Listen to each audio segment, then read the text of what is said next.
भगवान बुद्ध अपने शिष्य आनंद के साथ एक लंबे प्रवास पर थे। यह यात्रा गर्मियों के समय की थी, जब नदी और तालाब सूखने लगे थे और जगह जगह पानी का अभाव था। इस दौरान वे एक निर्जन इलाके में पहुंचे, जहां आसपास न तो कोई गांव था और न ही पीने के लिए साफ पानी। आनंद, जो बुद्ध के प्रिय और संप्रीत शिष्य थे, उसने कहा, भंते, यहाँ स्थान रहने योग्य नहीं है। यहाँ पानी का कोई स्रोत नहीं दिखता। हमें अगले गांव तक तुरंत यात्रा करनी चाहिए।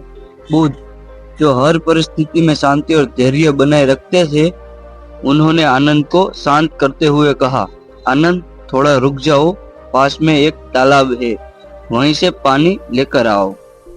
आनंद थोड़ी असमंजन में था। उसने बुद्ध से कहा, भंते, मैंने उस तालाब को देखा है, वहां लोग कपड़े धो रहे थे, बैल भी उसी पानी में नहा रहे थे। पानी गंदा और पीने योग्य नहीं है। क्या मैं किसी और जगह से पानी लाने की कोशिश करूं? बुद्ध मुस्कुराए। उनके चेहरे पर वही दिव्य और शांत भाव था जो उनके हर निर्णय पे परिलक्षित होता है। उन्होंने आनंद से कहा, आनंद, जो तालाब पानी में है, उसी से पानी लाने का प्रयास करो, लेकिन इस बार इसे अलग दृष्टिकोण से देखो। पहले वहां जाओ, बैठकर तालाब को कुछ समय तक देखो और फिर वापस आओ। आनंद बुद्ध के आदेश का पालन करते हुए तालाब की ओर बढ़ा। तालाब का दृश्य वही था जैसा आनंद ने पहले देखा था। पानी गंदा था, उसमें झाग तैर रहे थे और जगह जगह मिट्टी और कचरा फैला हुआ था। आनंद ने सोचा कि भंते ने यहाँ से पानी लाने को क्यों कहा। बुद्ध के निर्देश याद करते हुए आनंद तालाब के किनारे बैठ गया। उसने वहां बैठे बैठे तालाब को ध्यान से देखना शुरू किया। धीरे धीरे उसने महसूस किया कि जो गंदगी पानी की सतह पर थी, वह नीचे बैठने लगी। कुछ समय बाद तालाब का पानी शांत और स्पष्ट दिखने लगा। आनंद ने महसूस किया कि अब तालाब का पानी साफ हो गया। उसने एक पात्र में पानी भरा और उसे बुद्ध के पास ले गया। जब आनंद ने पानी बुद्ध को दिया तो बुद्ध ने उसे देखकर मुस्कुराते हुए कहा, आनंद, क्या तुम्हें समझ आया कि मैंने तुम्हें गंदे तालाब से ही पानी लाने को क्यों कहा था?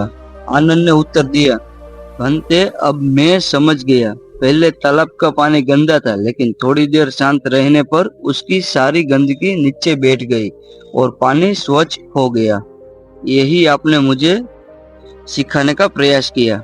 बुद्ध ने आनंद को समझाते हुए कहा, आनंद, यह तालाब हमारे मन की तरह है। जब हमारा मन क्रोध, ईर्ष्या और अशांति से भर जाता है, तो यह भी गंदे तालाब की तरह अशांत हो जाता है।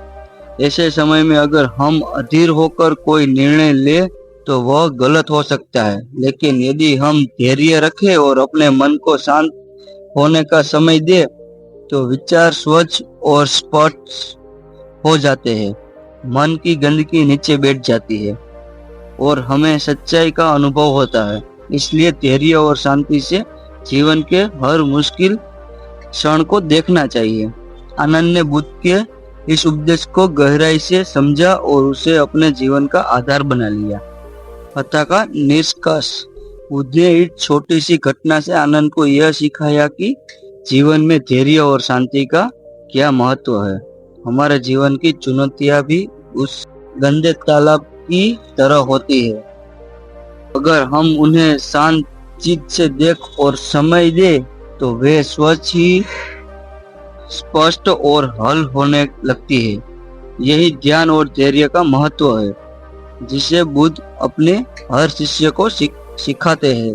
आनंद ने इस सीख को अपने जीवन में उतारा और इसे दूसरों तक भी पहुंचाया। यह कहानी हमें सिखाती है कि धैर्य और शांति ही जीवन में सच्चे निर्णय और सच्ची शांति पाने का मार्ग है।